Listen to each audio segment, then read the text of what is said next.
Hello बच्चों, चलिए प्रश्न को पढ़ते हैं। अभिकथन यानी कि असर्शन को ए से देखिए।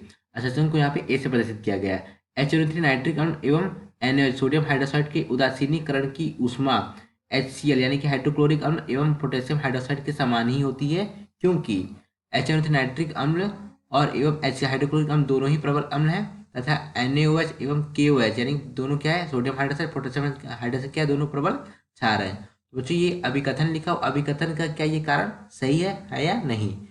तो चलिए बच्चों देखते हैं मुख्य अवधारणा। मुख्य अवधारणा हमें यहाँ पे क्या करना है, हमें यहाँ पे सही विकल्प का चुनाव करना है। तो देखिए, जब हम यहाँ पे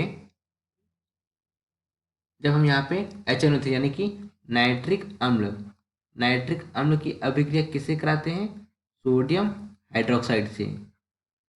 सोडियम हाइड्रोक्साइड से कराते हैं। हमें यहाँ पे क्या मिलेगा, हमें यहाँ मिलेगा NaNO3 plus H2O। NaNO3 plus H2O। तो यहाँ पे ये देखिए बच्चों कि इसके लिए जो उदासीनीकरण ऊष्मा यानी कि जो एंथैल्पी परिवर्तन होगा वो कितना होगा, -13.7 किलो कैलोरी।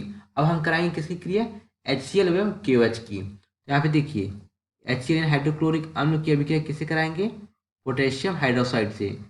तो जब इनकी अभिक्रिया कराएंगे तो ये क्या हमें क्या देगा, ये हमें देगा KCl प्लस H2O। अब यहाँ पे ये समझिए कि इसके लिए जो इंथैल्पी परिवर्तन यानी कि उदासीनीकरण की जो ऊष्मा होगी वो क्या होगा, वो होगा डेल्टा H बराबर -13.7 किलो कैलोरी किलो कैलोरी होगा। अब देखिए ये बच्चों, ये हमारा क्या है, ये हमारा प्रबल अम्ल है। देखिए ये हमारा क्या है, ये है हमारा प्रबल अम्ल। प्रबल अम्ल और ये क्या है, KOH यानी कि पोटेशियम हाइड्रोक्साइड। ये क्या है, प्रबल क्षार। और जब प्रबल अम्ल प्रबल क्षार मिलते हैं तो बच्चों किसका निर्माण होता है, लवण का निर्माण होता है।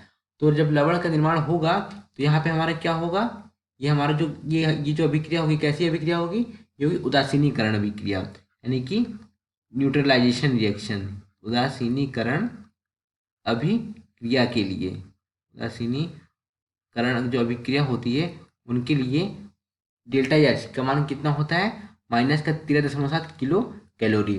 ठीक इसी तरीके से बच्चों ये क्या है, जो HNO3 है ये हमारा क्या है, ये भी हमारा प्रबल अम्ल है। क्या है हमारा ये जो नाइट्रिक अम्ल है, ये हमारा क्या प्रबल अम्ल है। तथा जो सोडियम हाइड्रोक्साइड ये हमारा क्या है, प्रबल क्षार है। और इनके बीच में जो ये अभिक्रिया हुई है, ये कैसी अभिक्रिया है, उदासीनीकरण।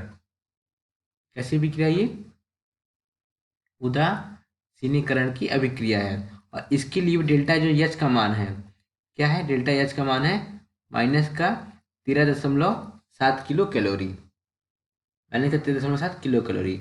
अर्थात जो अभिकथन है ये हमारा क्या, अभिकथन हमारा सही है। और इसका जो कारण है, अभिकथन का कारण क्या है, ये भी बच्चों हमारा सही है। क्यों सही है, देखिए ये प्रबल अम्ल और प्रबल क्षार मिलकर क्या करते हैं, लवण का निर्माण कर रहे हैं। और लवण का निर्माण कर रहे हैं तो ये हमारी अभिक्रिया कैसी हुई, उदासीनीकरण की अभिक्रिया हुई। कैसी अभिक्रिया, उदासीनीकरण की अभिक्रिया हुई। तो इन दोनों के लिए डेल्टा H का मान क्या होता है, -13.7 किलो कैलोरी होता है। जब प्रबल अम्ल प्रबल क्षार से क्रिया करेगा तो जो इंथैल्पी परिवर्तन होगा, जो डेल्टा H का मान होगा -13.7 किलो कैलोरी होगा।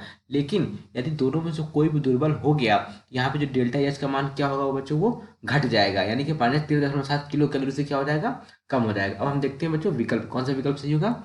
ए यानी असर्शन अभिकथन एवं रीजन यानी कारण दोनों सत्य है। और रीजन अभिकथन की सही व्याख्या यानी कि जो कारण है वो अभिकथन की सही व्याख्या है। तो दिए गए विकल्प में कौन सा विकल्प सही हो जाएगा बच्चों, विकल्प अ। विकल्प अ। आशा करते हैं आपको समझ आया होगा। धन्यवाद।